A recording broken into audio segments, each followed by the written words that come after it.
Hola, en esta segunda parte de la clase titulada La diversidad sociocultural de los pueblos amerindios originarios, el imaginario mítico social de los europeos sobre América, vamos a trabajar las hipótesis de poblamiento indígena de acuerdo con el tronco lingüístico.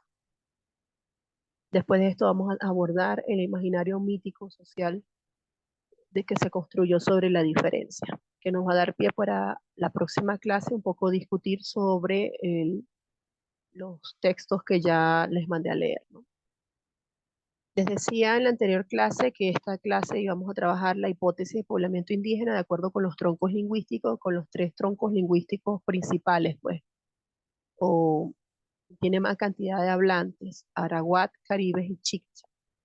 Esto no significa que no hubiese otros troncos lingüísticos independientes o de otros troncos, no de otras lenguas, este, pero porque había, ya hay aún mucha diversidad lingüística en la región, sino que, bueno, esto daría para 2 y 3 seminarios hablar sobre este tema, ¿no?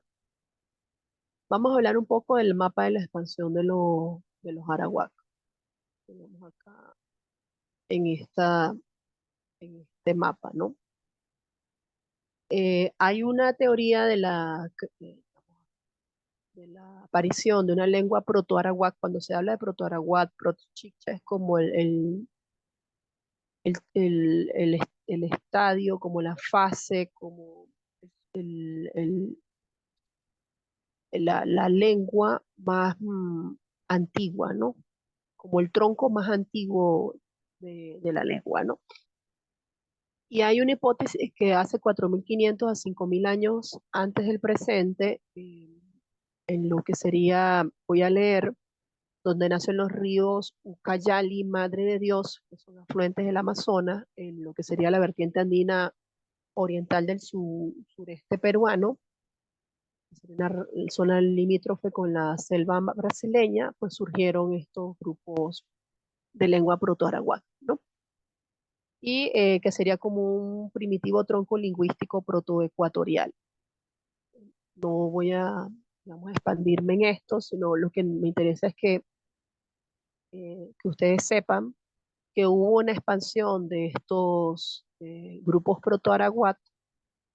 Tuvieron varios vías de expansión, bien sea por vía fluvial o, bueno, porque subieron a través del territorio, ¿no?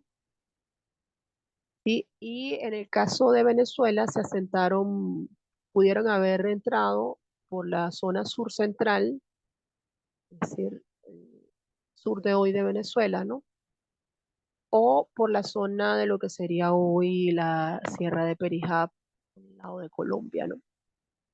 Por eso es que hay grupos arahuat, proto-maipure, en lo que sería en la zona del Amazonas. Uno de los grandes especialistas de que estudió estos grupos fue el profesor Omar González Ñañez.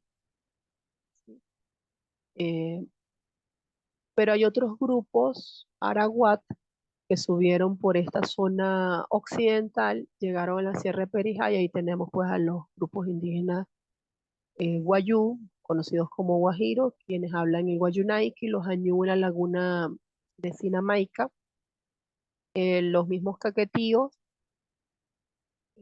Locono y el Aragua propiamente dicho. Entonces, los indígenas arahuat, estos grupos indígenas arahuat, además se distribuyeron entre 7.000 al 10.000 antes de nuestro presente por toda la zona del Caroní, eh, hasta llegar a la fachada, crear la fachada amazónica. Vamos a ver ahorita la fachada amazónica que era con los caribes. Y hubo un señorío arahuat, fueron los caquetíos, con el gran líder religioso Manaure, ¿no? Y hubo otro grupo importante que sería la zona de Caimán, que la vamos a ver ahorita en un momento, ¿no? En Mérida hubo grupo Jarahuac, ¿no? Vamos a ver un poco este tema, ¿no? Que serían los mucus, vemos allí los timotes. Este, eh, en la región subandina del actual estado Lara, eso es lo que sería hoy Camay, eh, ocupada pues desde hace 10.000 años antes de nuestro presente por bandas de recolectores cazadores. Fue el asiento hace más o menos 3.000, 3.500 años de nuestro presente de grupos arahuat, ¿no? De poblaciones que se consideraban agricultoras, como las de Camay. Se consiguieron estas cerámicas bellísimas, ¿no? Que podemos ver en la lámina, este, que se vinculan a la cultura valdivia después de la costa ecuatoriana, ¿no? Vemos aquí en el estado Lara, ¿no? Actual estado Lara. Estos grupos habían logrado la domesticación de algunas plantas locales de maíz y de yuca y tenían una vida sedentaria pues fundamentada en la agricultura. También había una fachada, como le dije, amazónica a los grupos arawak. Este, Esta sería como bueno, no sería la fachada andina. Bueno, ahorita vamos a explicar eso. Eh, esta fachada amazónica venezolana, los grupos arawak, sería la alfarería Barrancas del Orinoco, está pues a grupos vinculados con culturas, antiguas culturas andino-amazónicas del actual Perú, tales como Locotosh y Chavín, y llegaron a la Amazonas hace 3.000 años antes de nuestro presente, ¿no? Fueron grupos agroalfareros, ¿no? De posible tradición local, comenzaron a asentarse en el Bajo Caroní, como lo vamos a ver ahorita en un mapa, entre el 10.000 al 7.000 años antes de nuestro presente, ¿no? Eh, y posiblemente estas comunidades tuvieron relación con la aparición del arte rupestre en la zona, ¿no? Había otro grupo, como les dije, los mucus, que sería como la fachada andina venezolana de los arahuacos. Vamos a hablar de eso un momento, ¿no? El otro gran tronco lingüístico es el Caribe. Podemos ver aquí una mapa de expansión de los Caribes y aquí vamos a citar a Irving Rose, quien trabajó con José María Cruchen, recuerden el del Taima Taima, allá en la zona del estado Falcón, donde consiguieron un mastodonte, con una un fechaje de entre 12.500 a 13.500 antes de nuestro presente. Irving Rose trabajó con Crutzen, era un arqueólogo norteamericano, y él determinó que la expansión de los Caribes se pudo haber hecho en una suerte de movimiento de tenaza. Si vemos el mapa, podemos ver que hubo un movimiento que se dio como en la zona fluvial del Amazonas, que sería como más por vía marítima, porque además los caribes eran tremendos navegantes, ¿no? Y otra tenaza que se dio por la costa atlántica hasta el delta del Orinoco. Y esta movilización posiblemente tuvo lugar entre el 4.000 a 2.000 antes del presente, por eso es que en toda la zona de las Guayanas, digamos, esa zona tan difícil de disputa ahorita en este momento en Venezuela, es de grupos arahuat, ¿no? Eh, y hay todos unos trabajos arqueológicos, ¿no? Que hablan de una consolidación de comunidades caribes en el Orinoco, vinculadas pues a grupos araucainoides. Los caribes siguieron subiendo, se replegaron a la zona de las actuales Guayanas, ¿no? Pero siguieron subiendo hasta la zona oriental del país, ¿sí? Y a la zona del norte litoral de Venezuela, incluso llegaron a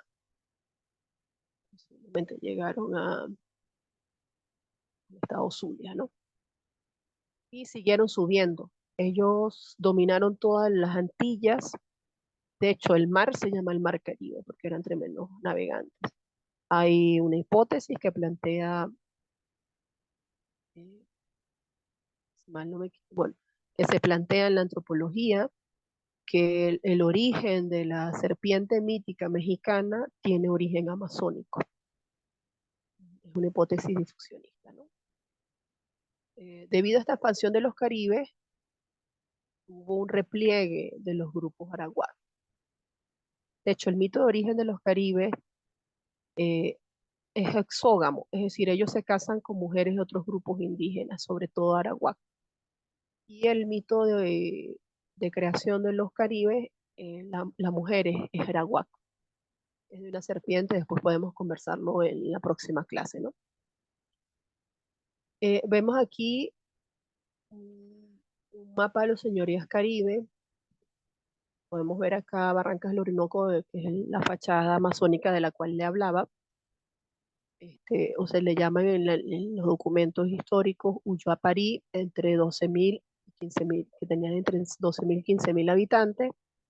En el Bajo Orinoco, en el Bajo Caroní, perdón, existió una población estimada entre 4.000 y 5.000 personas, lo cual era muchísimo para esa época.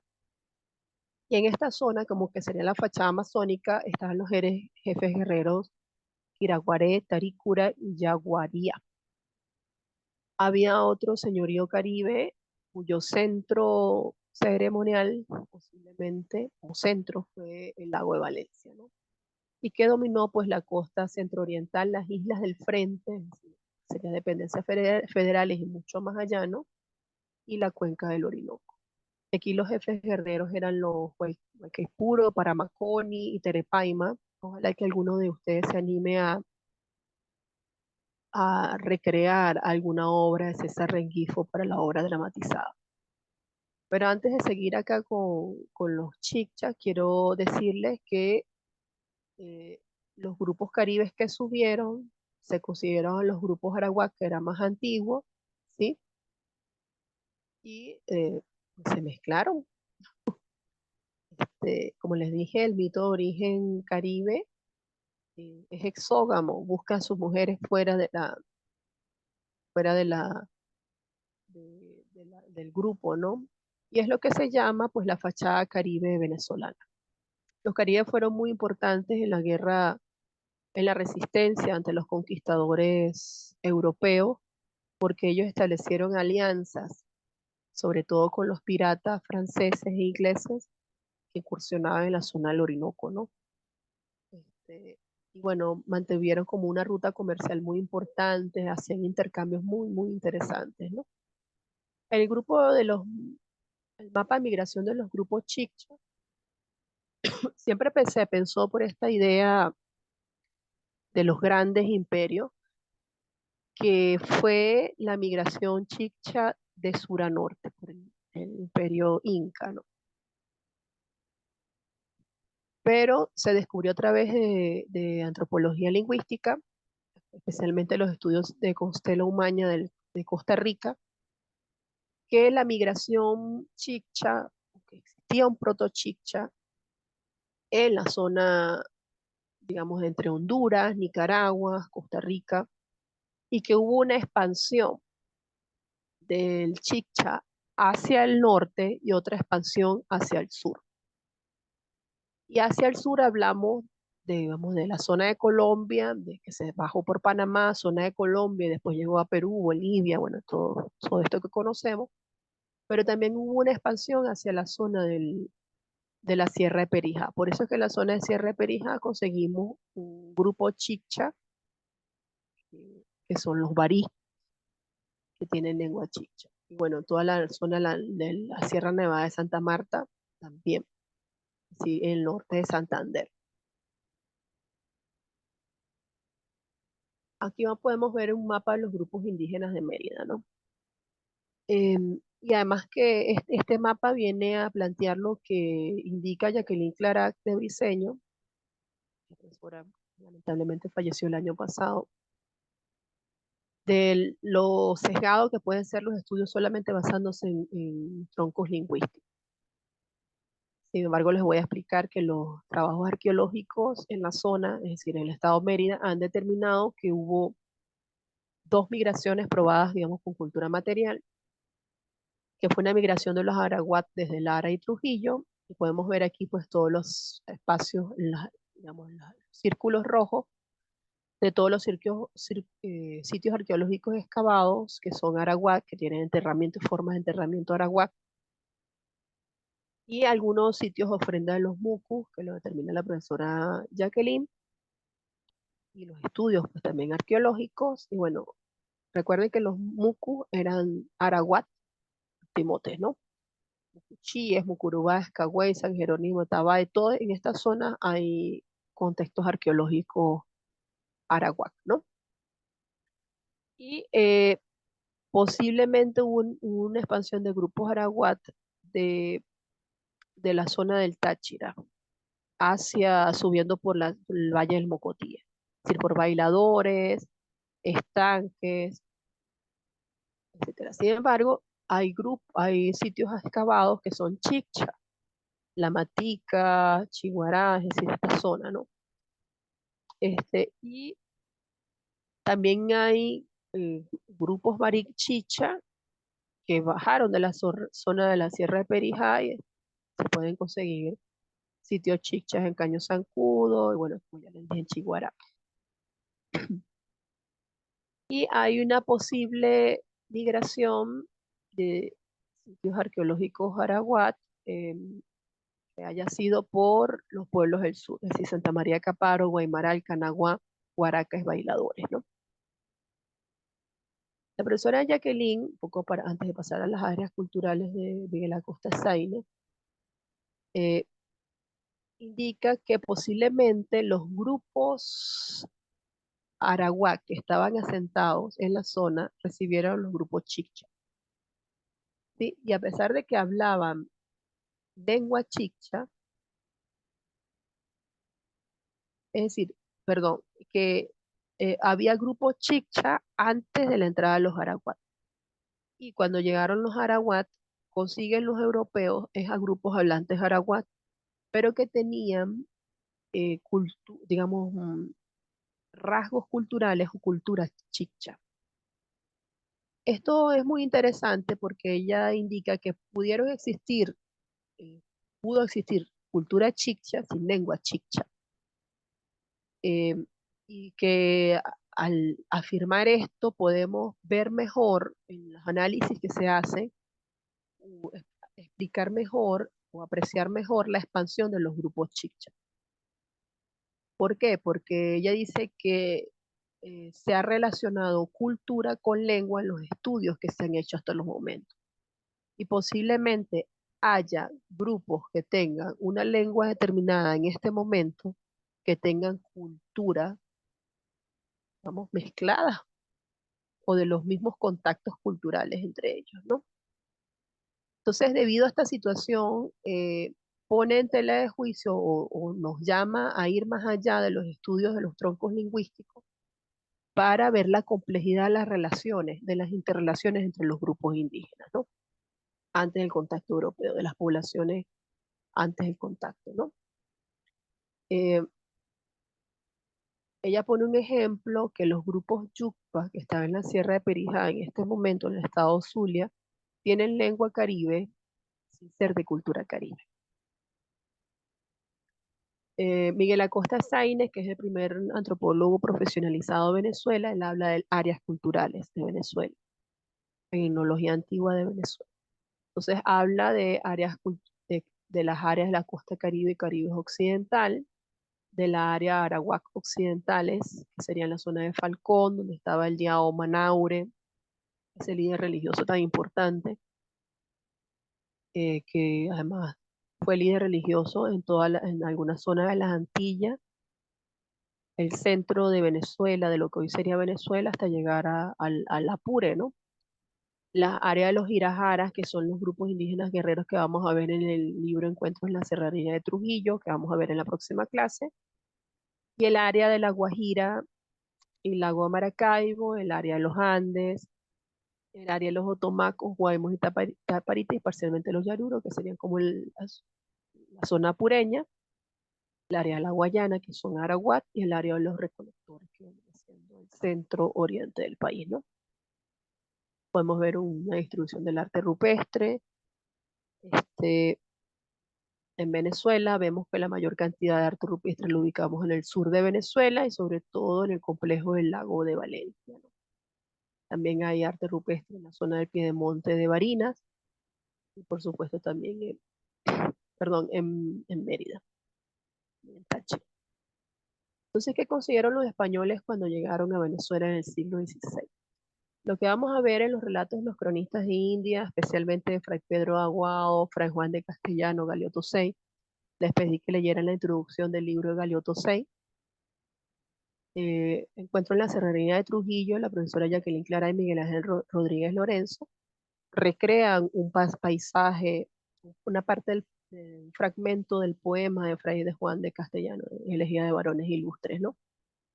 Y de Fray Pedro de Aguado, la profesora Jacqueline Clara, Tania Villamizar y Janet Segovia, recrean para niños, para literatura para niños, digamos, lo que fue el recorrido de del capitán de la capa roja. Entonces, ¿qué podemos conseguir en estos cronistas de India? La versión del vencido, de los vencedores, no del vencido, como decía Guillermo León Portilla en México. Y lo que podemos ver en esos relatos es una Venezuela inexplorada. Venezuela, llamada en ese momento Venezuela, ¿no? Es decir, lo que leemos en Fray Pedro de Aguado, Juan de Castellano, que recrea a Fray Pedro de Aguado y a Galeotto Sey, son un grupo de europeos, mayoritariamente españoles, explorando el territorio en búsqueda de oro o en búsqueda del dorado, ¿no? En esos primer siglo, muy pocas ciudades se conformaron y eran como, es decir, se revelaba como toda una práctica del saqueo de todas las comunidades indígenas de la zona y bueno, toda la violencia y toda además la negativización que se hizo en los grupos indígenas. A pesar de que Manaure, según ustedes quieran seguir leyendo el texto de Galeotto 6, que se los pasé completo, a pesar de que Manaure y los caquetíos eran, dice Galeotto 6, era la gente más hermosa que él había visto en el planeta, en sus viajes. En un artículo que titula la profesora Jacqueline, uno de los últimos artículos que ella escribió, Los huecos de la historia, ella explica por qué se relacionó caribes con caníbales, ¿no? Los caribes se llamaban a sí mismos carib, que significa, término que significa el valiente, el que no tiene miedo. Los arawat los traducían como caníbal porque resulta que en arawat no se pronuncia la R o la R, ¿no? Y esto es para decir cariba, ¿no? Y rápidamente va a ser reinterpretado por los españoles, por los europeos, como con base en los mitos y cuentos de la Edad Media. Entonces el término muy pronto fue transformado por Cristóbal Colón, esto se lee en sus relatos, ¿no?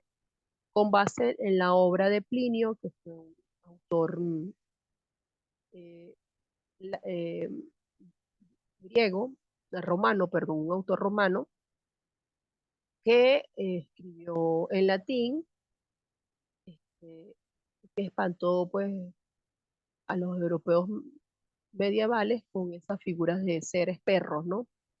Estas personas con cabeza, estos seres con cabezas de perro, ¿no? Y en latín, perro se dice canis. Y esto dio pie a Cristóbal Colón, según la profesora Jacqueline Clarat, a formar el término caníbal, ¿no?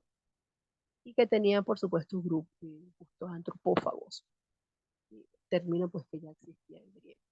Ahí podemos ver como una litografía de 1544, ¿sí? El que se puede ver como todos esos seres recreados por la, por el imaginario medieval que traen estos europeos. El primero que vemos allí es un monópodo o exiópodo, ¿no? Muy interesante porque en Barinitas, donde he hecho hice trabajo de campo, se consigue la figura del caté, que es un ser dividido a la mitad. También tenemos un cíclope, el que tiene un solo ojo, ¿no? Esta es una cíclope femenina.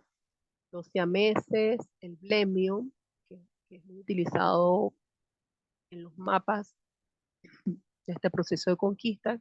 Si mal no recuerdo, lo vi en un mapa hecho por Raleigh, el pirata Raleigh, y un sinocéfalo, que sería como estos seres perros.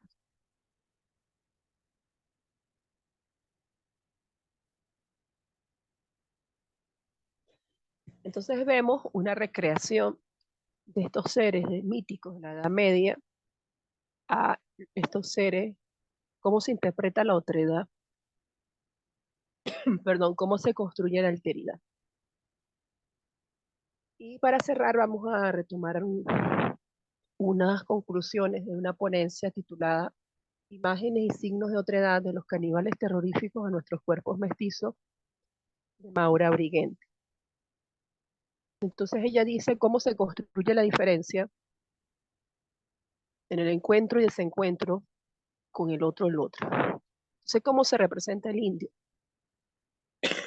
perdón, el indio como categoría colonial, además. El indio como construcción que se dio en el régimen colonial y que además vino a uniformar, a homogeneizar la diversidad sociocultural que había en esta región, ¿no? Entonces ella dice que la figura de caníbal legitima pues la esclavitud del indio, de ese indio que se resiste, ¿no?, a la colonización del cristianismo y hace una alegoría, una representación del caníbal como la figura de Calibán, ¿no? Y también se representa al indígena como un buen salvaje, que espera que alguien, es decir, el europeo civilizado, lo introduzca al evangelio de la civilización. Por lo tanto, se ven a estos seres, este otro, que no tiene lengua, no tiene costumbre, no tiene posesión de la tierra, no dispone de razón, no tiene historia, no tiene alma. Esa construcción cristiana, ¿no? En la próxima clase vamos a dialogar entonces sobre las lecturas que ocurrió en el templo Icaque del encuentro de la Serranía de Trujillo, Jacqueline Clara y Miguel Ángel Rodríguez Lorenzo, perdón, cómo se imaginaron la ruta de conquista del capitán de la capa roja, con el libro del capitán de la capa roja, y cómo eran representadas las comunidades indígenas. Les presento pues una bibliografía final si quieren ampliar este tema y nos vemos en la próxima clase. Muchísimas gracias.